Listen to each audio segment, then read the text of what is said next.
स्वागत करत आहे तुम्हा सर्वांचं आपल्या नवीन व्लॉग मध्ये। आजचा व्लॉग बनतोय नाशिक मधून। तर आज आपण फिरणार आहोत नाशिक शहर।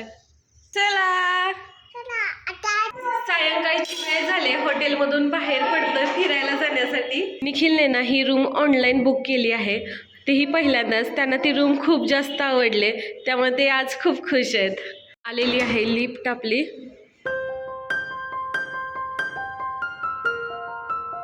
आम्ही पोहोचलेलो आहे नाशिकमधील तपोवन काळाराम मंदिर या परिसरामध्ये।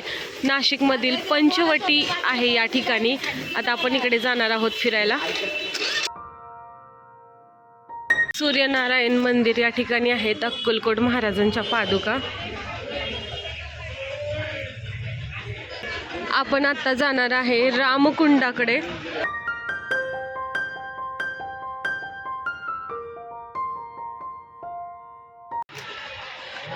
या ठिकाणी आहे कर्पूरेश्वर महादेव मंदिर। या मंदिरामध्ये आता आम्ही दर्शन घेतलं। हा आहे गोदावरी घाट। या ठिकाणी बरेच लोक आलेले आहेत। या घाटावरच त्यागेश्वर महादेवाचं एक छोटंसं मंदिर आहे। आपली नीतू आता मंदिरामध्ये दर्शन घेत आहे। ओम नमः शिवाय। पहिल्यांदाच आम्ही नाशिकमध्ये आलेलो आहे। हा परिसर आहे तो आमच्यासाठी सगळा नवीन आहे। पहिल्यांदाच हे ठिकाण बघतोय।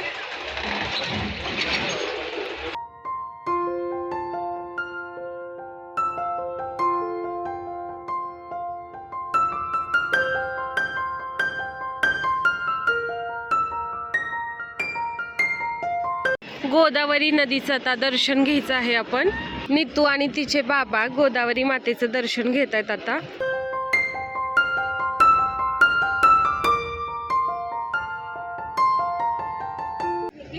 आता मी देखील दर्शन घेते। घाटावरती ना वेगवेगळी मंदिरं आहेत, छोटे छोटे शिवलिंग आहेत आणि याच ठिकाणी ना बरीच दुकानं देखील आहेत। आता ना आम्ही बोट मध्ये बसलोय आणि या ठिकाणी आमची बोट राईड होणार आहे। आपली नीतू आहे ना बोट राईड साठी खूप एक्साइटेड आहे। नीतू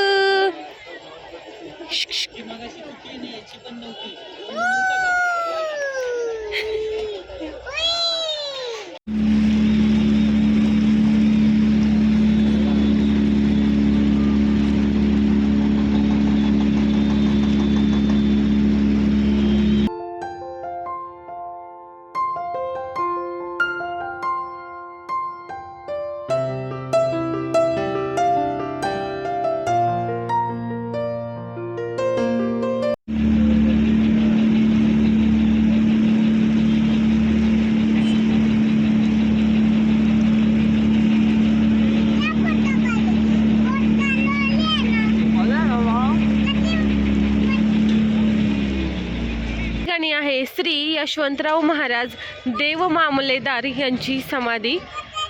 या ठिकाणी येऊन आम्ही आतमध्ये दर्शन घेतलेलं आहे। घाटावरतीच हनुमानाची देखील मोठीशी मूर्ती आहे। गोदावरी नदी बघा कशी वाहते। नीतूसाठी तिच्या बाबांनी घेतलेली आहे कॉटन कॅन्डी आणि नीतूला ना ब्ल्यू कलरच हवा होता। या ठिकाणी आहे गजानन महाराज गुप्ते यांची समाधी।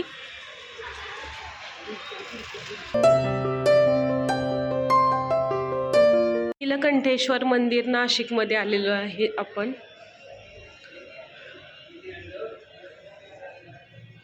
आपल्याला अशी बरीच शिवलिंग बघायला भेटतात। गोदावरी नदीवरती हा जो पूल आहे छोटा, त्या पुलावरून आता आम्ही फिरतोय। आता आम्हाला जायचं आहे काळाराम मंदिरामध्ये, पंचवटीमध्ये आणि सीता गुफा मंदिरामध्ये। या ठिकाणी आहे सांडव्यावरची देवी आणि या देवीचं मंदिर। सप्तशृंगी देवी आहे ही। मनुकेंच्या दुकानामध्ये आलोय। या ठिकाणी आता आम्ही मनुके घेतोय। रामकुंडापासून चालत आम्ही आलेलो आहे काळाराम मंदिर या परिसरामध्ये। आता आपल्याला मंदिरामध्ये जाऊन दर्शन घ्यायचं आहे।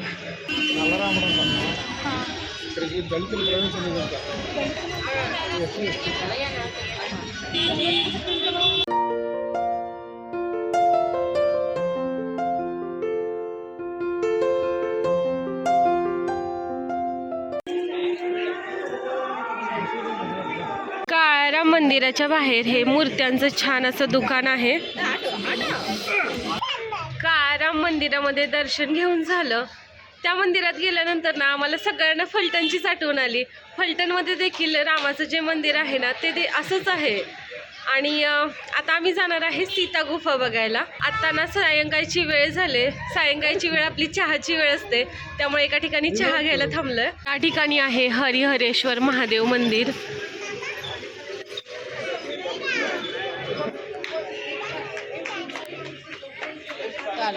सुरुवातीला आपण काळाराम मंदिरामध्ये दर्शन घेतलं. त्यानंतर आता आपण घेतोय गोरेराम मंदिरामध्ये दर्शन. सीता गुफा या ठिकाणी आलेलो आहे आणि इथे मोठी लाईन दिसते आपल्याला.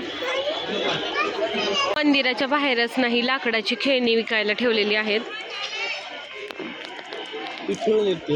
पंचवटी परिसरामध्ये आलेलो आहे. या ठिकाणी 5 वडाची झाडं आहेत, त्यामुळे या परिसराला पंचवटी म्हणतात. आणि ती झाडं मी आता बघितली. एका जे पहिलं झाड आहे ना त्याच्या झाडाच्या खालीच सीता गुफा आहे. आता गुफेमध्ये आम्ही जाऊन आलो. आतमध्ये काही मोबाईल अलाउड नाही आहे. सीता गुफामधला एक्सपिरियन्स ना खरंच वेगळा होता. गुफा एकदम छोटी होती आणि त्यातून हळूच आतमध्ये जायचं होतं आणि छान वाटलं तिथे गेल्यानंतर. पण गुफेमधून बाहेर आल्यावर निखिलने आता नारळ पाणी घेतलं. नारळ पाणी प्यायचं चाललं इकडे. तपोवन दर्शनामध्ये आपण काय काय बघू शकतो हे या बोर्डवरती लिहिलेलं आहे. आम्ही बघितलेलं आहे सीताहरण सीता संसार. 1 रुपया तिकीट आहे आतमध्ये जायला. हनुमानाचं छोटंसं मंदिर आहे. जय हनुमान. मुलं आईस्क्रीम पार्लरमध्ये आलोय. नितूला आईस्क्रीम घ्यायचं.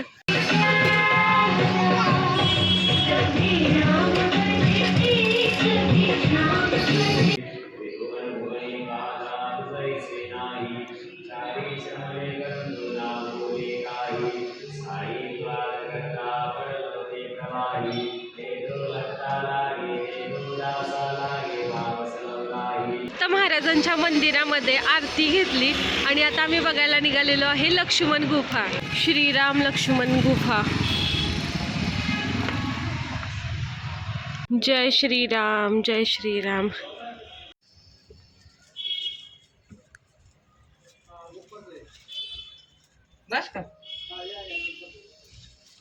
लक्ष्मण गुफेमध्ये हे मंदिर आहे.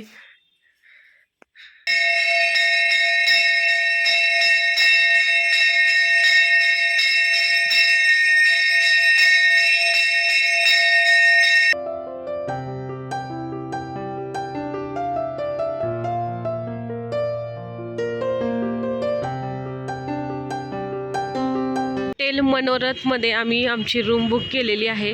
आता हॉटेलमध्ये पोहोचलोय. आम्ही ना आत्ताच बाहेर जाऊन आलोय आणि बाहेरून येताना ना नित्तूसाठी काहीतरी आणलंय. दाखव का नित्तू.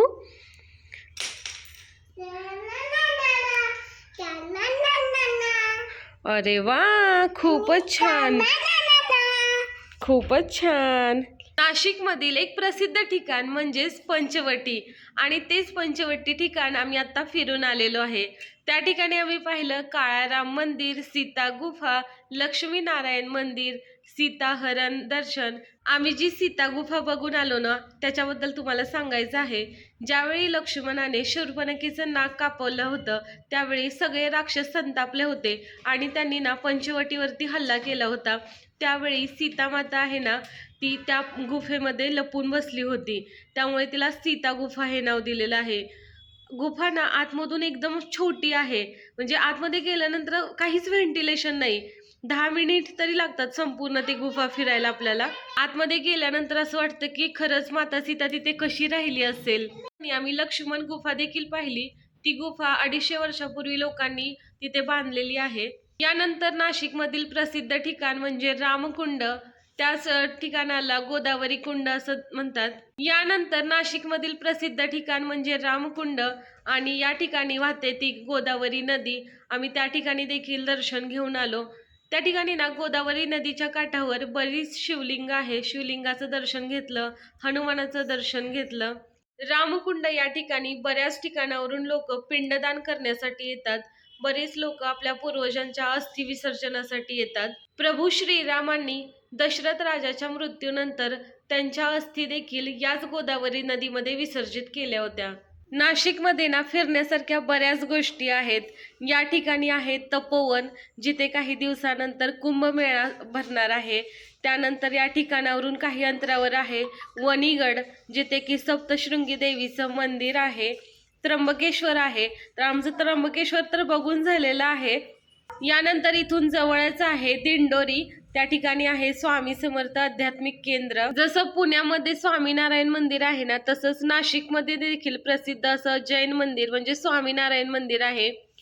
तर आम्ही विचार करतो यापैकी आता काय बघायचं, अजून काही ठरलं नाही उद्या काय बघायचंय ते. रूमवरच ना आज आम्ही जेवण मागवलंय आणि ते अजून काय आलेलं नाही. झोमॅटोवरून ऑर्डर केले. थोड्या वेळाने जेवण करायचं आणि झोपायचं. उद्या सकाळी काय करायचं आहे, कुठे जायचं अजून काही ठरवलेलं नाहीये, ठरवूया. तर हा व्लॉग तुम्हाला कसा वाटला हे कमेंट बॉक्समध्ये नक्की सांगा. जर तुम्ही आपल्या चॅनलवर नवीन असाल तर चॅनलला सबस्क्राईब करा, व्हिडिओला लाईक करा, आपले व्हिडिओ जास्तीत जास्त शेअर करा. बाय, गुड नाईट सर्वांना.